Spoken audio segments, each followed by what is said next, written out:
You're listening to Away with Words, the show about language and how we use it. I'm Martha Barnett. And I'm Grant Barrett. I was reminded again this week that in English we have a lot of these cute little phrases that we use to exchange words with strangers. Things that we say like hot enough for you or have a nice day. But the thing that they say to me now that I keep my head basically bald, is things about my baldness. I was at an outdoor concert here in San Diego, beautiful weather, but sunny, so I put some sunscreen on the top of my head, which is basically bald. Yeah, that's a good idea. Good practice. And a fellow comes up to me and asks to borrow the sunscreen, and then he said to me something like, "What was on top has left and I can't get it back. What's on my back is all that's left." To which I replied, "A busy road grows no grass." And then he replied, "It's a solar panel for a sex machine." Oh my God. And so it turns out, if you Google this, there are a ton of these expressions that bald people become accustomed to saying. Because people can't stop commenting on the state of your head. It's like on your chrome it's the dome. male equivalent of being pregnant. They can't not say anything. They feel compelled. Do they want to help? What I should have said, and this is one of my favorites, God only made so many perfect heads, the rest he covered in hair. So there's a ton of this stuff. Well, Grant, are you considering going to the Bald is Beautiful convention in Moorhead, North Carolina? Moorhead City? I'm not committed to making it a lifestyle. It's just my hair. I don't invest a lot of personality into my hair. But I wanted to share a quote with you that I found when I was Googling bald expressions and bald funny lines. And this is from Jorge Luis Borges, who was talking about the 1982 Falklands War between the UK and Argentina. Yeah. And he said, "It's a fight between two bald men over a comb." Oh, that Borges. That's perfect. I'd love to hear your expressions, the things that you say when people comment on your baldness or anything else about your body, when they talk about your height or your shortness or your pregnancy. You have these pet expressions, pass them along. words@waywardradio.org or 877-929-9673. Hi, you have a way with words. Hi, this is Sharon Stone. Hi, Sharon. Welcome to the program. Not the Sharon Stone. Is this Grant? It is Grant, yes. Well, I am the Sharon Stone to those who know me well, but as my mother says, my name got famous before I did, so there you have it. Well, hi, Sharon. This is the Martha Barnett. The one. Hi, Martha. Great to hear from you guys and gals. So, Sharon Stone, what can we do for you? Well, I have this expression. It just came up a few weeks ago, and my mom passed it along to me, but it came from her dad, my grandfather, my late grandfather. And he had a lot of them, but this was one I had never heard before. And the expression is floor flusher. And the way my mom used it, actually, it's a little embarrassing, but being a single gal, I had a prospective suitor, and he sounded too good to be true. And my mom said, "I hope he's not a floor flusher." And it turns out I think he was a floor flusher. But I had never heard the expression, and she said, should I tell you what she said it meant? Yeah, sure. To kind of give you the guidance, she had said it's, somebody who purports to be one thing when in actuality is really not. So kind of a phony or a fake or a fraud.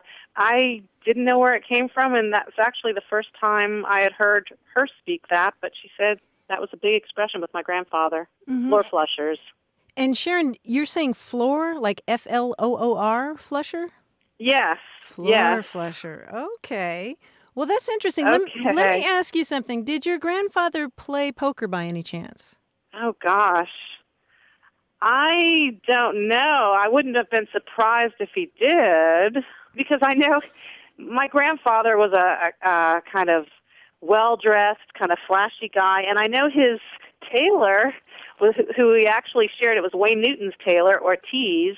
So I know he had spent a lot of time in Vegas, and I know my grandparents used to go to Vegas back in the day. Okay. Before I was around. The picture is becoming clearer. It actually goes back to a term for flusher, Four, because if you're playing poker and you have a flush, you have 5 cards of the same suit.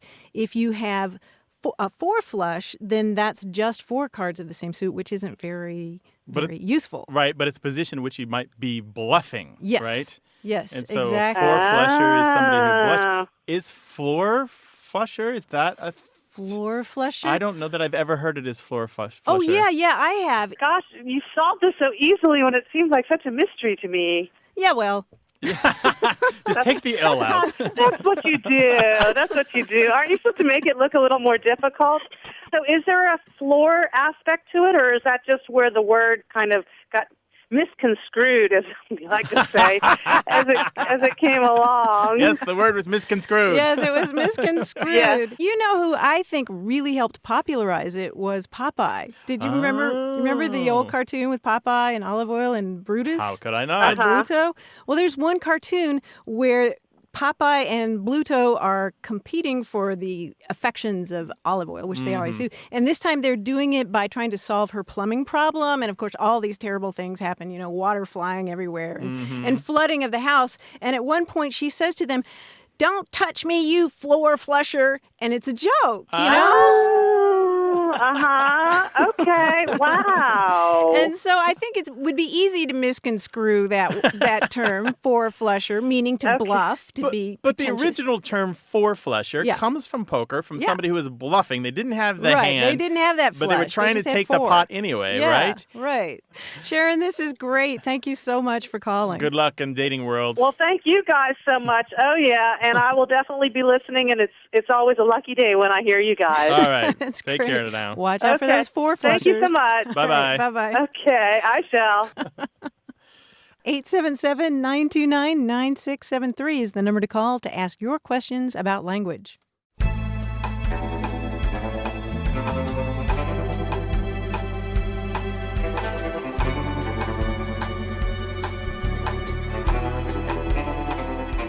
On our Facebook page, Lindsay Klaus asked, which is the correct phrase, dull as ditchwater or dull as dishwater? And this was one of these things where I looked at it and thought, well, how can Lindsay not know this? It's dull as dishwater. But you know what? You go back. It's ditchwater. It's ditchwater. I had no idea. And a lot of people chimed in and posted links to different dictionary entries. And sure enough, dull as ditchwater is a much earlier phrase and more common. How about that? How about that? 877-929-9673.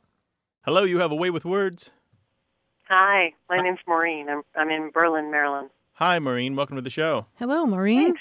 Well, I'm curious about something. Growing up, and since I've called the extreme rear, I guess the cargo area of a station wagon, and I know there aren't many of them still on the road, but I've got one, the way back.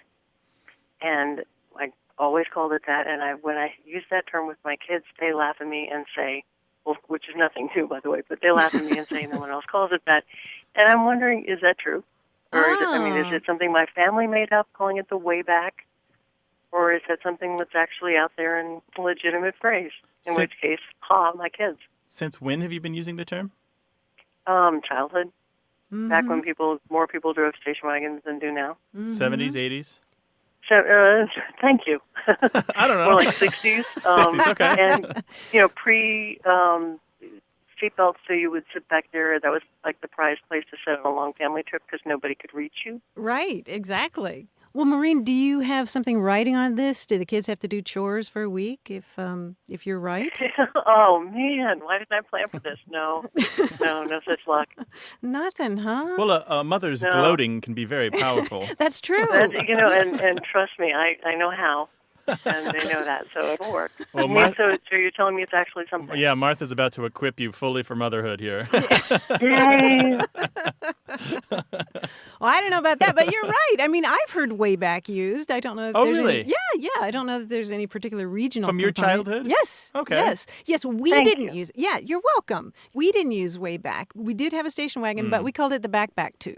The backpack. The backpack too. Oh, the backpack too. Put it in the backpack too. And the only reason we did is because that was a family word. My little brother just decided that it was the backpack too. Like and TWO or TOO? He couldn't spell when he Probably said before he could spell, right? Yeah. But the backpack too. I mean, I will always, forever refer to the last part of the station wagon as a backpack too. But you do see way back from time to time. In fact, it's in your double-tongued dictionary online on our website. That's right, yeah. Your collection of slang. I found a citation for it, as a matter of fact, and I was kind of surprised, and so I recorded it, did a little noodling around, and found that people are reporting having used this in their childhoods from the 60s and 70s. It's not incredibly common it shows up in some specialty dictionaries like Paul Dixon's family words. But even there, Family words. he reports, though, that numerous families report it. Yeah. So they think that it's There their you own go. family word, but it's actually more widespread than that. Yeah. Cool, right? So you're telling me that it was our family, so we're not so special. I'm sorry. You're still special, You're very special. I know, I'm teasing. but you're part of a small group of people that use the word way back. If you had people who use the word way back convention, it would not fill a small town. And there'd be a lot of Great idea, station wagons. Yes. There'd be lots of station wagons in the parking lot, That's right. Or estate cars, as the British call them. Yeah. Maureen, there were 5 kids in my family growing up. My mother had a Pinto, and I swear she and the 5 of us would cram in there on Avon runs, and I would be the one in the back. And I was the tallest one. I don't know how that worked out that way, but I called it the hatch area because I'm like in the back of this hatch bright area. red Pinto. No, green Pinto. It was a green Pinto. And I was under the big window. But the thing is, my space, I owned it. And that was kind of the nice thing about it. I didn't have to have brotherly elbows or sisterly feet poking me. So. Well, there were 5 of us, too, and I'm really glad we have a station wagon now that you mentioned all this. So, Maureen, you can go back to your kids and tell them you're right and we said so. Yeah, You definitely. did. Thank you so much. I really appreciate Yeah, it. take care, Maureen. Thanks for calling. All right, take care, guys. Thanks. Bye-bye. Bye-bye. Bye-bye. And we got to put the word out. Since wayback is so rare, Yeah. we got to ask everyone else. Do Yeah. you use wayback to describe Yes. the back of a station wagon or a minivan? I have seen it used for a minivan. Yes. The area in the back where you put the groceries or the luggage, that sort of thing, the right? part that's way back in the The part vehicle. that's way back. If you use that, give us a call, 877-929-9673. Tell us what is wrong with your family. No, I mean, tell us exactly why you use it, when you use it, where you live, that sort of thing. And while you're at it, send us an email, words@waywardradio.org.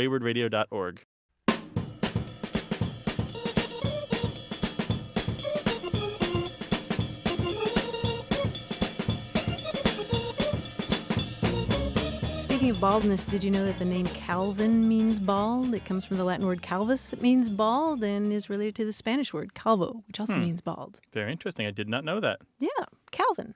877-929-9673 or email words@waywardradio.org.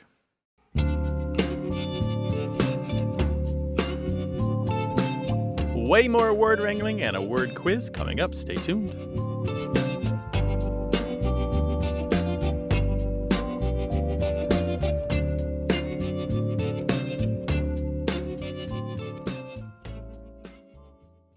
Support comes from the Ken Blanchard Companies, celebrating 35 years of making a leadership difference with Situational Leadership 2, the leadership model designed to boost effectiveness, impact, and employee engagement.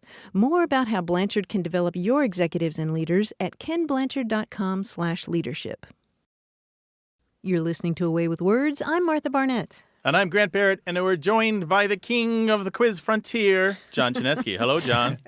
Hi, Grant. Hi, Martha. It's not Excuse that me while wild anymore. I left wild off. I'm going to take my quiz king crown off for a second. It's kind of chafing a little bit, but things are good here. They make That's coonskin lovely. caps bigger than that. That's right. Coonskin crowns, as it were. Sure. You know, guys, it's about that time of year again. It's time to crown not Miss America, not Miss Universe, but Miss Word. Oh, Miss thank Word. you. Yes, Miss Thank Word. you. Oh, yes, I of hope course. it matches my shoes. Martha, you're the incumbent, aren't you? The retired. You may argue that pageants are all popularity contests, and that's okay because that's exactly what this one is. I've entered several famous trios of words into a commonly used search engine to see which ones get the most hits. For example, I searched for the words bacon, lettuce, and tomato and recorded their hits. Now, can you rank all 3 of these terms according to how well they did? Oh, wow. Oh, nice. Yeah, So you've got a okay. pat set phrase, and we're supposed to rank them. Yeah. Okay, I have a guess for I number did- one. I did- Bacon you is just- way out in front. By bacon, it's so far in front. Yeah, that would be my The other guess. words look like Pluto. That's my guess as well. Tomato I would second, rank and then at number lettuce. 1. Yep, So that's You where want I to go would go. bacon? You want to go bacon, tomato, lettuce? Yes. Right? Bacon TO. Yes. You are correct. Bacon, 178 million. Tomato, 164 million. Not shabby. And lettuce at a 49.4. Wow, bringing up the Okay. rear. Now let's see how our other contestants did. Ready to go? Yeah. Okay. Lock, stock, and barrel. Lock, stock, and barrel. Okay. Oh, stock has to be way out in front. That would be my guess. I put lock second and 2. barrel Yep, third. that's my guess as well. That is correct. Stock at 3,480,000,000. Woo. Lock at a paltry 757 million, and barrel 192 million. So stock in the lead. Very good. How about hook, line, and sinker? Line. Yep, Would you say, Martha? Yeah. Yep. And then hook. Yep. And then sinker. that's where I would go. Say again? Sorry. Line, hook, sinker in the order That is- of popularity. That is exactly correct. Yep. Line way out in front.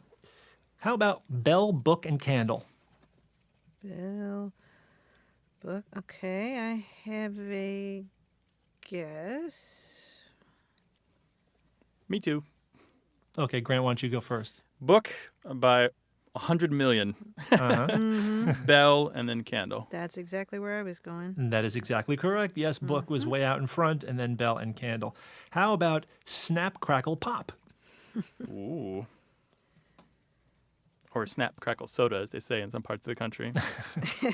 Snap, crackle, dad? I'm Okay, sorry. that's going to be. Okay, I got a guess. I would guess pop is first, snap is second, and crackle is third. Same here. Grant concurs, and you are both right. Booyah. Very tight race there for pop and snap, but crackle pop. way down on the bottom. So now it's time to crown Miss Word. Here are the 3 words that scored the highest hits. Can you rank them in okay. order? Okay, the highest. Okay. Line, book, stock. Line, book, and stock. Oh, Right. this is where it gets really tough. Stock. Just because. Yeah. I'm thinking of business stock. I'm thinking Stock. of cattle stock. I'm Yeah. thinking of the verb and the noun. Yeah. I'm thinking of Okay. financial stock. Okay, I'm going to go with book. That can be a verb as well. Book your flight. So one of these is going to be in tears. One of these words is going to be crying. Well, you're both going to be in tears because Oh, our no! 2012 No! Did it again! 2012 Miss Word is No, line. are you serious? Yes, line has 5,130,000,000. Book has Why? 4,720,000,000. And stock has 3,480,000,000. Congratulations to Miss Line. So congratulations to all our contestants. And congratulations to Grant and Martha. You both did pretty well on that. Thanks, John, though, anyway, for harassing us John. once a week. Sure, my pleasure. If you would like to harass us, give us a call, 877-929-9673, or send your questions about words and language and everything else to us an email, words@waywardradio.org. Hello, you have a way with words. Hi, Martha. Hi, Grant. This is Peggy from Albuquerque. Hi, Peggy. Hi, Peggy. How you doing? Hi, I'm doing great, thanks. What's going on? The other day, I was listening to somebody on your show, and I don't remember what exactly he was talking about, but he was describing a scene at the dinner table and talking about certain conversations, and he said we didn't want to open that particular, and in my mind, I finished the phrase for him, can of worms, but instead he said Pandora's box. Mm-hmm. And I thought, now wait a minute, so I'm calling to ask you guys, what is the difference between a can of worms and a Pandora's box? Are they different in your mind? Well, they are, in my mind. How so? I guess I think of, now, Martha, I know you're a Greek and Latin scholar, so you can probably tell the story way better than I can, but there's some story about a woman named Pandora who was given a box that she wasn't supposed to open, and she opened it anyway, and out came all kinds of bad things. Yep. That's pretty much it. In the original story, it was a jar, and it had all these bad things in it that plagued mankind, bad things. But the one thing that was left in the bottom of the jar after all these terrible things flew out, famine, pestilence, all this terrible stuff, the one thing that was left was hope or expectation down at the bottom of Pandora's box or jar. Yeah, it's kind of a beautiful story, but it's sort of an explanation for all the terrible things that happened to human beings. You know, the Greeks were very fatalistic, and this was one story that told, it was sort of like original sin, you know, in biblical tradition. This is why all the bad stuff happens. So, yeah. A way it's of not absolving humanity of its own guilt and responsibility. well, a way of explaining that bad things happen to good people and that kind of thing. And then on the other hand, you Right. have a can of worms. And so is that the same thing to you? No. See, I realized as I was thinking about this, I realized in my mind, a Pandora's box is unknown. You don't know what's in there, and so, but there's a good likelihood that when you open it up, you'll get a bad surprise. A can of worms, you know what's in there. It's a can of worms, you know it's unpleasant. Right. It's like if you have a particular topic, you're talking to your in-laws about religion, say, when you don't agree, that you know that's going to open a big old can of worms.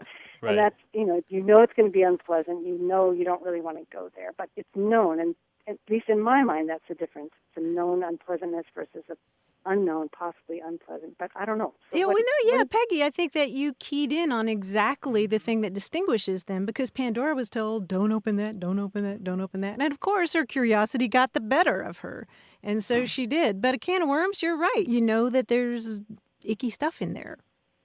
It's interesting that he said a particular can of worms. I'm picturing a pantry with you. Well, different kinds, right? This is the politics one. Right. This is the he shouldn't have married that woman one. Right. Marinara. This is the why don't I have grandkids one. Garlic and olive oil, clams. And what about a barrel of monkeys? Would you compare a barrel of monkeys to a can of worms in Pandora's box? Oh, boy. Is that just fun? That's just a fun kind of chaos and disaster, right? Right, yeah. Yeah, and what about a kettle of fish? Kindergartners. A barrel of monkeys is kindergartners with caffeine. Right. And a kettle of fish, I don't know, that's I usually hear that, and it's a fine kettle of fish. It sort of means an interesting state of affairs or something. It doesn't quite have the same danger connotation to me. Anyway. Right. So I guess your question is, was that guy using Pandora's box incorrectly then? Yeah. Yeah, he was saying that he didn't want to go there because it was a difficult... But he said that he didn't want to open that particular Pandora's box, and it sounds a little mixed metaphorical. Yeah, how many Pandoras do you have? How many boxes did Pandora have? Well, and the whole can of worms thing, I'm not even sure where that comes from. I when I was a kid, we used to go fishing. My dad would get worms, sometimes purchase them from the hardware store usually in a little box, and that's how I picture a can of worms, just some kind of dirt and worms wiggling around in there, but I don't really know. I think part of the can of worms is not knowing where one worm ends and another one begins. Yeah, it's all writhing. And it's kind of disgusting and creepy, and even though, just this gross mess of problems in there. Well, this is a nice way to distinguish them. Then Pandora's box are unknown problems. Can of worms are pretty much known problems. Okay. All right. Thanks for calling. This was a nice exploration of two terms, Peggy. Thank you very much. I appreciate your help, and thanks for your show. It's wonderful. Bye-bye. Right. Thanks. Bye. Hey, you want to talk about words and how we use them? Call us. 877-929-9673 is the number, or you can email us, words@waywardradio.org, and find us on Facebook and Twitter.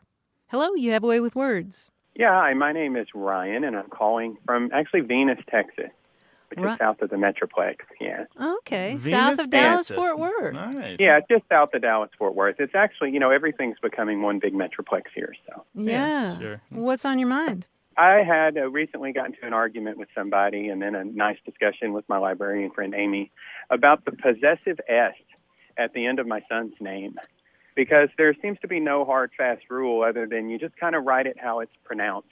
But, of course, that led to some fun arguments in our family because my son's name is Atticus.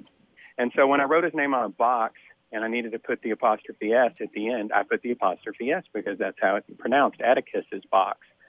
And, of course, I got grief that, no, you just put the apostrophe at the end.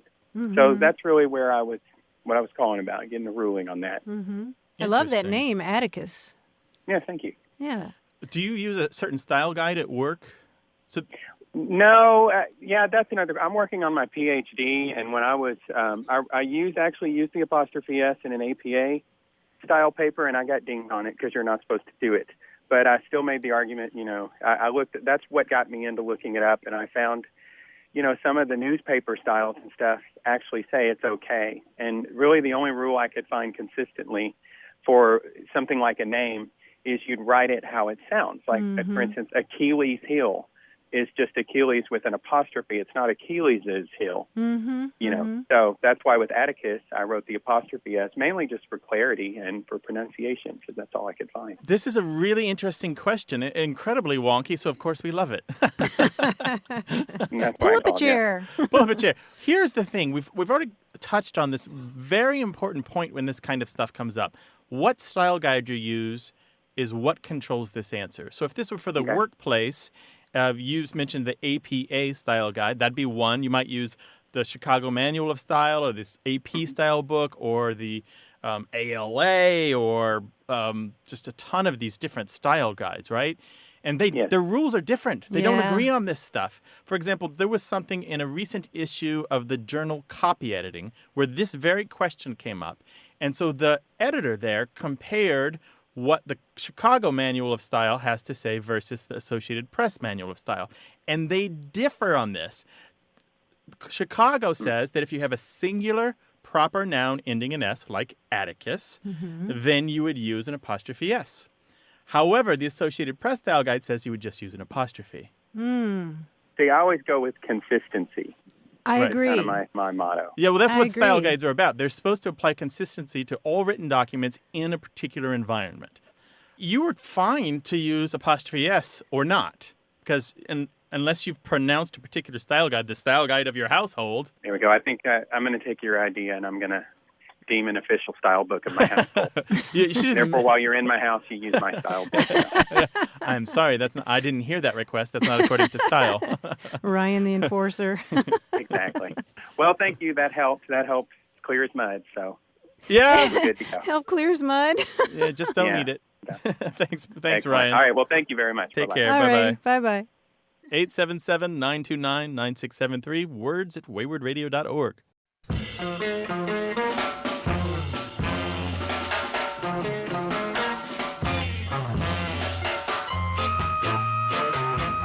Grant, you know the term callow, right? It means immature, lacking sophistication, callow youth. Yeah. Did you know that goes all the way back to an Old English word that means bald? So how does it involve colonists? I don't understand. Okay, first of all, you have baldness, and then it got applied to birds, like, the little hatchlings that don't have their feathers, and then it got applied to the down on the birds, and then the downy cheek of a boy who's not quite growing his beard yet, and then it was associated with youth. And immaturity, I see. Yeah, so logical progression. Yeah, Old How English about that? callow goes to callow, meaning immature.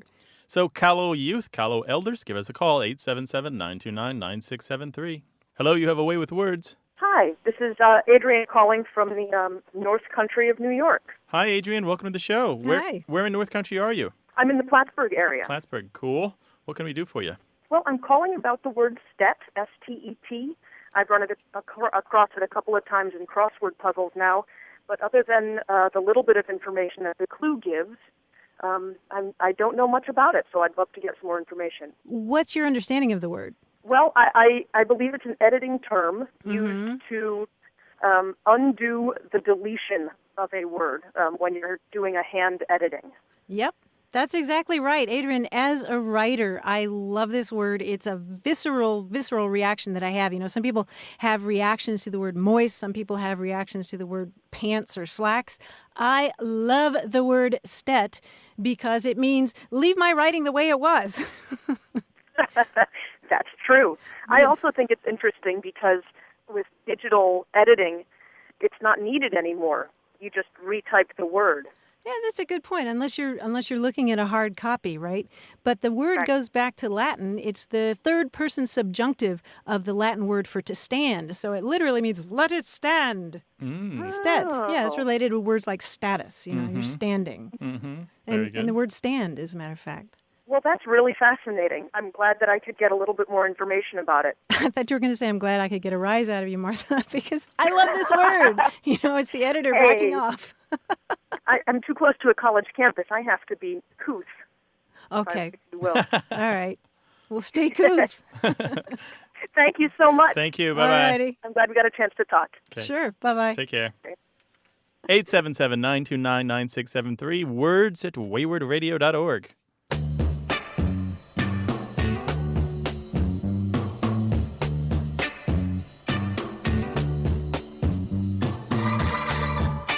cute email from Timothy Riggs. He lives in Bainbridge Island, Washington, and he's 5 years old, Grant. And he says, my mom and I were playing tic-tac-toe, and we played a game where nobody won.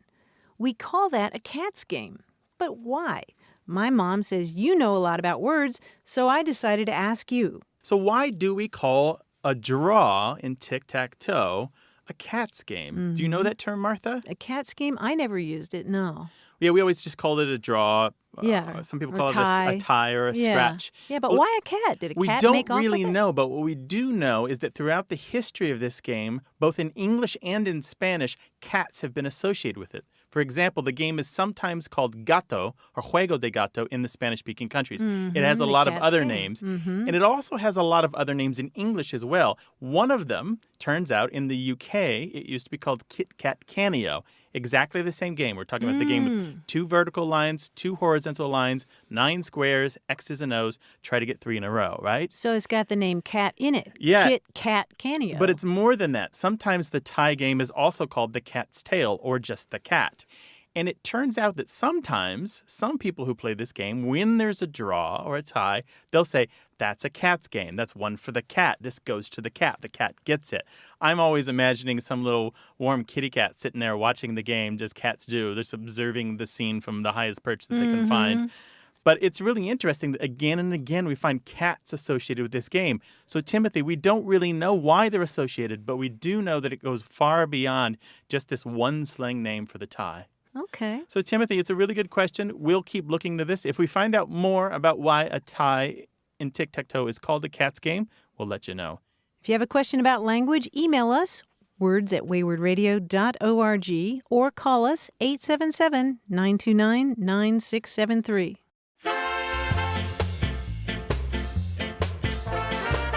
Coming up, a curious connection between German philosophy and the language from Mars.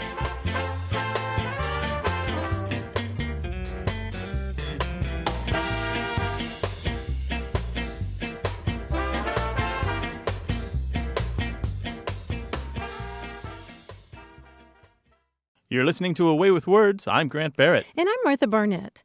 I've been so taken with the photos sent back to us by the Mars rover Curiosity. Don't you love them, Grant? Yeah, beautiful stuff. Looks like Southern California. It does. It does. And some of those images make you feel like you're standing right there on the surface. And the fact that it's real, that it's actually coming from another planet, I mean, it's almost beyond comprehension. And when I imagine walking around on Mars, I end up following my own curiosity, which, of course, as you know, involves language. For one thing, if you're walking around that planet, you're going to see a lot of something called hematite. And that's a dark red mineral. The word hematite derives from the Greek word haima, or blood. And so hematite shares a root with hemoglobin and even anemia, which literally means without blood. On Mars, you'd also find a lot of a mineral called goethite. Now, this is red, yellow, or brown, and it's the mineral that got NASA all excited when it was discovered on Mars in 2004 because goethite can't form without water. So that discovery raised hopes of finding liquid water, or at least evidence that it existed there at one time. And goethite is spelled Goethite. And when I first saw that word, Grant, I thought, well, that looks like Goethe, the name of the German poet. Is there a connection there? And it turns out that there is. Because by the time Goethe was 25, he was already this big literary celebrity. This would have been around 1774. But he was also intensely interested in science, and in particular geology. And it turns out that he was so passionate about minerals that he collected more than 18,000 of them. He had this massive mineral collection that was just legendary throughout Europe. And so in 1806, mineralogists named that substance goethite in his honor. And to me, there's something about looking at those eerie pictures from the Martian terrain and knowing that it's full of a mineral named for a poet. And not just any poet, but the poet who once observed, everything is simpler than one can imagine and yet complicated and intertwined beyond comprehension. Beautiful. 877-929-9673 is the number to call. Hi, you have a way with words. Hi, Martha. This is Kelly Rose from Butte, Montana. Hey, Kelly, welcome. Hi, Kelly. What's up? I'm a teacher, and I've taught for 21 years or more. And just last year, I noticed my students were using a term that I know isn't right, and the term is versing. Versing, and they're not talking about poetry, I take it. I'm not talking poetry, no. Kelly, what grade do you teach? I teach 5th grade. Oh, okay. So what do the kids mean when they talk about versing? Well, it has to do with sporting events. And, for instance, they might say, we were versing the Huskies tonight in our girls' volleyball game. Or our football team versed the Vikings last night. Okay, or we're going to verse them next week? Yes, yes. And so you're just hearing this how recently? Just in the last year. Maybe I'd heard it before, but I really noticed it in the last year. And I think I noticed some adults saying it too. I'm not surprised. Actually, there should be quite a few adults using it. The reason I know this is because we have written records of people using this going back 30 years. And so those kids who were using it in the 80s are now grown up and using it, right? Oh, So the kids are hearing it from their that's- parents? They could be hearing it from their parents, yeah. And it's explainable. It's a really interesting word change, and it fits a pattern of word change in English that we know well. So you probably already guessed that it's a form of the word versus, versus, right? So, right, that's where I figured they were getting it from. Right, so the Tigers versus the Jayhawks. And versus, if you're hearing it and not seeing it, sounds like a conjugated verb. So you assume, because of your innate instinctive understanding of the morphology of English, that there's a verb to verse out there, which means to play against, right? Right. And so then you start using that way. You say, I versed him and beat him in the game we were playing. And people use it in online games all the time.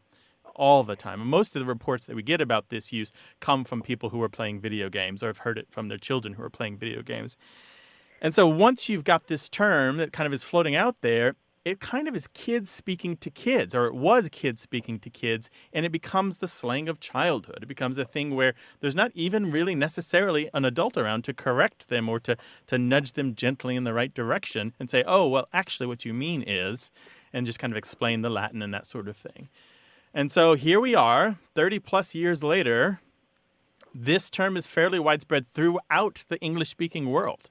We have plenty of reports of this in Australia and New Zealand and the United Kingdom and India and every place that young people have played against each other in sporting events or video games. So is it wrong? That's always the question. Let me ask you another question. Okay. What's the singular of the word biceps? I don't know. Well, the reason I ask is this is that pattern in English. We have these words like versus and biceps and kudos and all of these other words, biscotti and panini, that are foreign. They're not exactly English, and we instinctively understand this, but we try to cram them into this misshapen space. We make this foreign word that's triangular, try to fit in this octagonal English space, so to speak, right? And so we kind of chip off some of the edges, and it doesn't really fit, and it kind of does fit. Biceps is plural and singular, traditionally. Although we have in English decided that bicep sounds like a plural, so we're going to say I have a really buff bicep on my left arm. From all the weightlifting, right? Yeah, two-headed muscle. Yeah, there we go. Okay, and sure, gotcha. kudos, most people say kudos. We think that must be a plural because it ends in an S, but it's not. It's a singular. And so we say, I got a really nice kudo from her in a note yesterday. Yeah. And those of us who read Greek think, right. And so the the question about whether or not you think versus is wrong probably depends on where in history you are. Because when we see these changes happen in front of our eyes, they seem repugnant and repulsive, or at least a little dismaying, maybe. Yeah, I trip over it a little bit, but I think it's absolutely coming in. It's done. The change is on the way, and once it's done, Kelly, we'll all think it's ordinary. It's just while these transformations are underway that we find them the most appalling. Should I not? So if my students say it, it's okay. No, what I would say is like, I them. really love that slang word you have.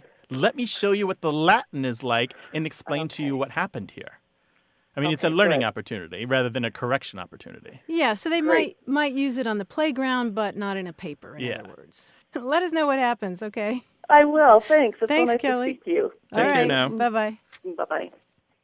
877-929-9673.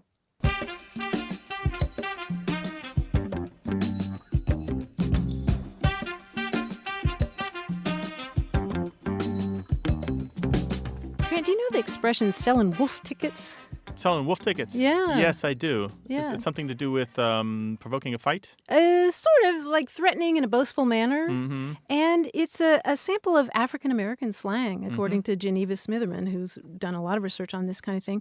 Wolf tickets goes back to the idea of a dog woofing at night, and if you're selling wolf tickets, then you're just making idle threats. Or if you're buying wolf tickets, then you're taking the threat seriously. You're believing the boasts. Yeah. So WOOF, not WOLF. I've seen it both ways, but I think okay. it's originally woof, like just, a dog barking incessantly. 877-929-9673 is the number to call to talk about language, or send us an email, words@waywardradio.org. Hello, you have a way with words. Hi, this is Jonathan from Bozeman, Montana. Hi, Jonathan. Welcome to the show. Hi, Jonathan. What's on your mind? My mother, 97 years old, she used to use the word doozy. And I was wondering as to the origin of the word and exactly its meaning. She would say, depending upon her tone, doozy was either good or bad. So for example? You'd have a doozy of a problem or a doozy of a black eye? Yeah, right. Or something in a positive sense was doozy. Oh, that's a doozy. Oh, I see. So you went, let's say, looking for the best Halloween pumpkin, and there was a great one, and it was a doozy. That's right. That's right. Yeah, well, Jonathan, the best guess we have is that it probably comes from the word daisy.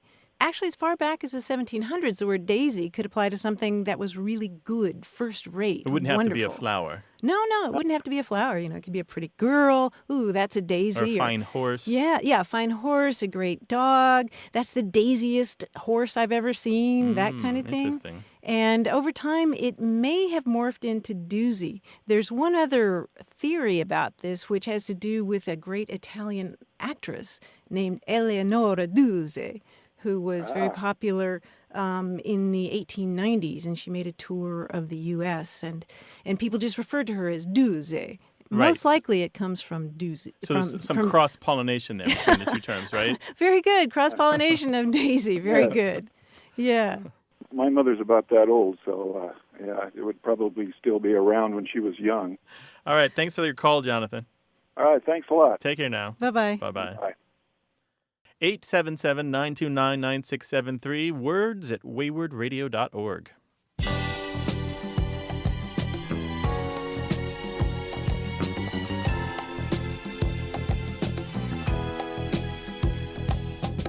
I have one more quotation from Goethe I'd like to share. It goes, "One ought every day at least to hear a little song, read a good poem, see a fine picture, and if it were possible, to speak a few reasonable words." Nice. That's why I have the Mars rover bookmarked in my browser, so at least every day I can see a fine picture. Send your favorite quotes to words@waywardradio.org. Hello, you have a way with words. Hello, my name is Mary, and I live in Fort Worth. Hi, Mary. Welcome. It's nice to be here. I have two expressions that I need some help with, and it's ancient history since I'm almost 87, and these expressions were heard when I was growing up. My mother would say, for instance, when our dog asked out, and we'd put him outside, and we'd watch him run around as dogs do, looking for the right spot. Mother would say, "Look, he's on a still hunt, STILL hunt." I've never heard that expression. Mm-hmm. And what did she mean by he's on a still hunt? Well, I don't know. He was just looking around to find the right place to go. And so she would say, "He's on a still hunt." And I thought that was just something Mother said. It's a widespread expression. If you've ever done any hunting, you might know it. It's a kind of hunting where you don't know where your prey is, and you don't sit still. You walk slowly and quietly, looking from side to side to look for the deer or the rabbits or whatever it is that you're hunting. That's a still hunt.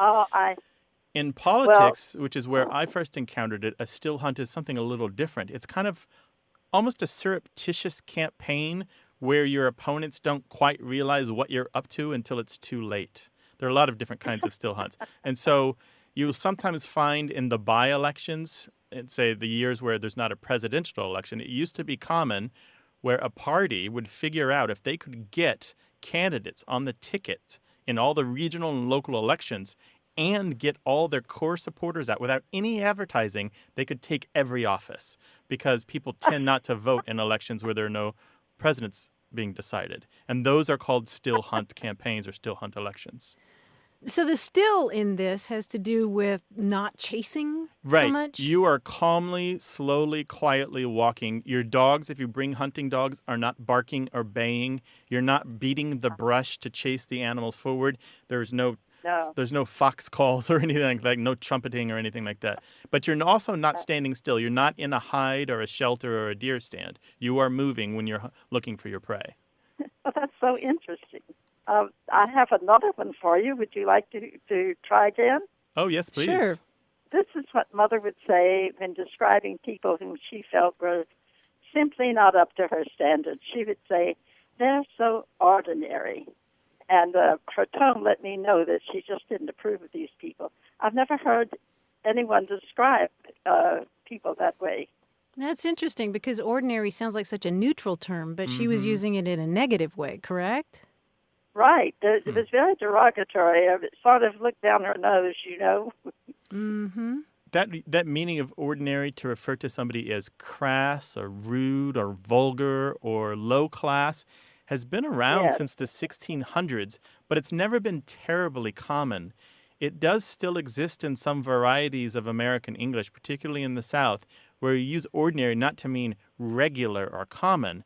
Well, you use it to mean common in the negative sense, which is like not of high class, not of good breeding, not of good taste. It reminds me of Downton Abbey, you know. You can just see Maggie Smith saying, they're so ordinary. And we've talked about this once on the show before, but I think it bears repeating, Mary.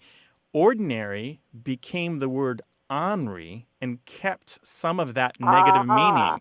And ornery is a corruption of ordinary. Sometimes pronounced ornery. That's the way I pronounce it, which sounds even more like ordinary. And then That's another Southern expression. I was reared in Memphis, and so perhaps that has something to do with it. So that's so interesting. You've helped me solve a mystery, and thank you so much. It's quite a pleasure, Mary. Thank you for calling. Bye-bye, Mary. It's fun. Take care now. Bye-bye. Bye-bye. 877-929-9673 is the number to call.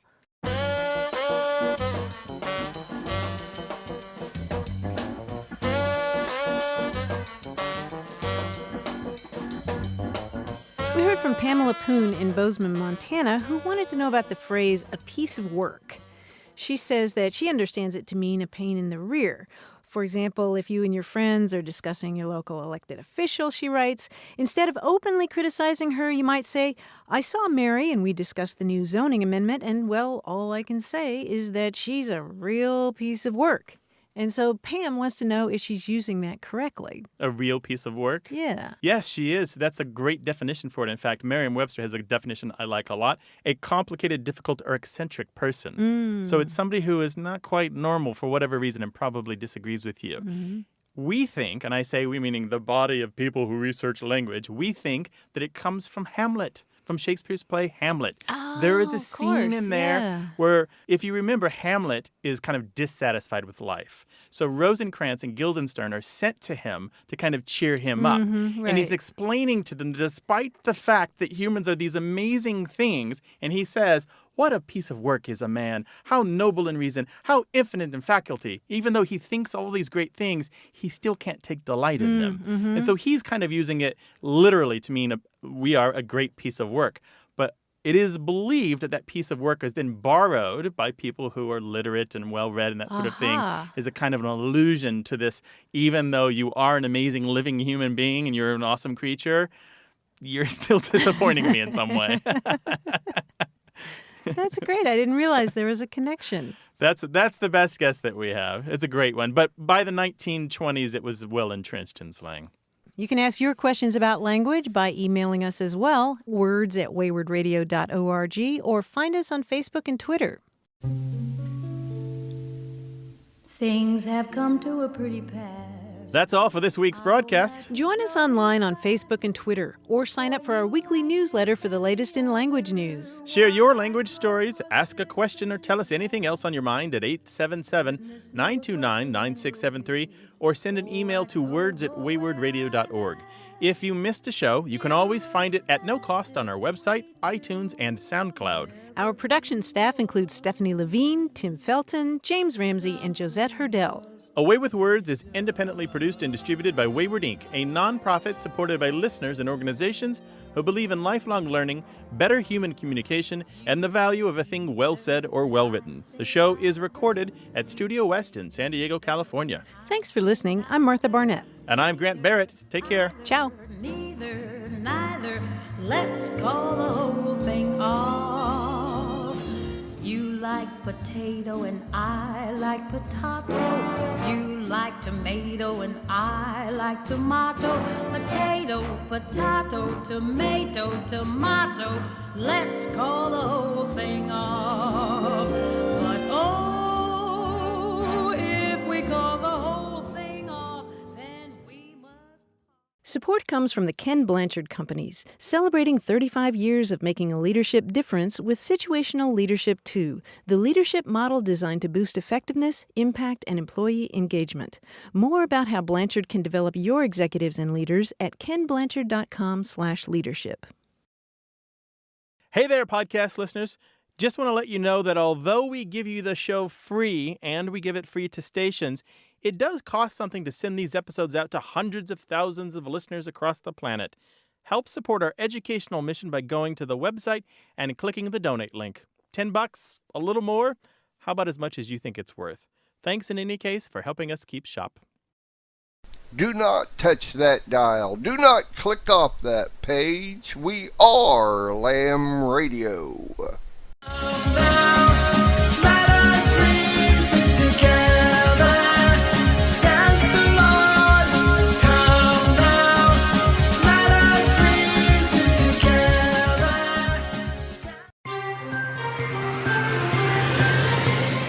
So first off, I want to bring online our notorious or nefarious, our great leader here on Messianic Lamb Radio and Network and all of that, Mr. Mitt, the forward thinker. Good morning, Mark. Mitt. Mark. Yo, what's up? What be going down? It is Monday, and I'm so glad that you're here with us, Mark. And I'm glad to hear your voice. Can you tell I'm all excited? You're so exciting. I'm so excited. Did you see my buttons? I see buttons. What do your buttons say? I'm looking. I voted today. You got a button. They only give us stickers here. No, that's a sticker on a button. That one, this one here is stuck to my Sacote button. Oh, okay. It's a sticker, but I got two of them. I actually have about 32 of these buttons. Aren't you going to ask me why? Why? Why do you have 32 of those buttons? Because I keep getting in the mail that I can go ahead and vote through the mail. So every time I get one, I just go ahead and vote. Oh. And so I voted 32 times now. And so I got a sticker for every time I voted, because I figure if they want me to vote through the mail, they send me these little card deals, and then you just fill them out and you vote. And I've got 32 of them, so I voted 32 times now. So nice. And also I got some absentee ballots too. And when I was in Texas at Sacote with you guys, I went ahead, since I wasn't in North Carolina where I live, I went ahead and voted while I was in Texas, because it was like an absentee ballot. I wasn't in my state, so I voted there too. And so now I voted, like 33 times. Oh, and so anyway, did you get a ballot from Oklahoma and Kansas as well? No, we just didn't take the time to get absentee ballots for there, but I figured doing it in Texas was good enough, and so there you go. Now, are you going to ask me who I voted for? Where's Sandy at? If you'll bring Sandy in, I can make Sandy disappear within 10 seconds. Whoa. It's a new magic trick I have. She's shaking her head. She's saying she's not coming. Yeah, tell her to come in. I just for a second, just for 10 seconds. I can make Sandy disappear in 10 seconds. Here she is. She is arriving. Okay. The arrival of I Miss can make Sandy a new magic trick I have. I can literally make her disappear within 5 seconds. You want to see it? I voted for Joe Biden. 2, 3. That was fast. Told you. Whoa. Look at that. And that was not pre-set up either at all. Good, Mark. That's so amazing. There you go. I voted no. No. So now ask me, why did I vote for Joe Biden? So why did you vote for Joe Biden, Mark? Because I got less promotions, advertisements asking me to vote for Joe Biden in mail than I did for Trump.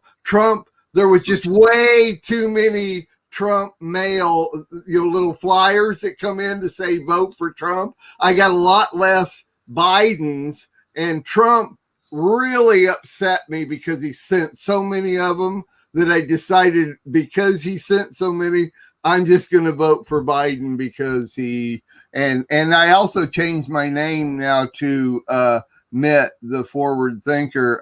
I'm now going to be Mitt Romney. I'm changing my name to Mitt Romney. Oh, okay. But in all clarification, you didn't vote for clarification. Biden. I thought that was pretty clear. I don't think I muffled any of it up. I thought it was pretty clear. Yeah. Okay. Yeah. So what do you want to clarify? I was just clarifying the vote. The vote? Yeah, Joe Biden. Because you're such a person of influence. We want to make sure. Oh yeah. I know I am, and I want everybody to vote for Joe Biden. I mean, if you'll literally count all those things you got in the mail, you'll see Joe sent less than Trump did. So okay. All right. Made me mad. I mean, made me mad. Don, you just made me mad, dude. That's all there is to it. I'm tongue-tied, Mark. So, I'm going to vote today, by the way. We're going to go out there. We've got ice and snow on the roads and everything. And as soon as we're done with the show, Sandy and I are going to go down. We're going to early vote because we don't usually early vote. And we're going to vote for Trump. Oh, really? We are. Just so you know. Yeah. Right. Well, he ain't going to win. He's not going to win. Okay, I'm not doing All right. Hey, is Sandy going to be on the show at all today? Huh? Is Sandy going to be on the show at all? It's quite the disappearing act. You want me to bring her back? She's left. I mean, she's left the room. Well, of course she has. I made her disappear. Right.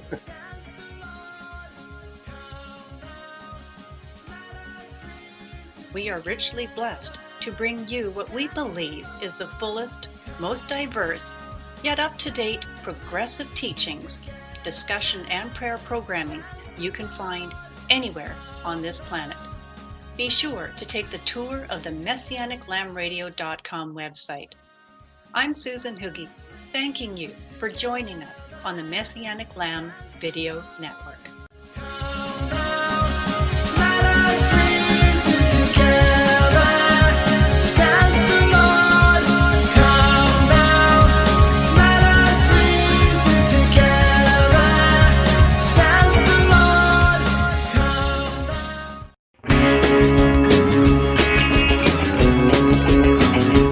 We are richly blessed to bring you what we believe is the fullest, most diverse, yet up-to-date progressive teachings, discussion, and prayer programming you can find anywhere on this planet.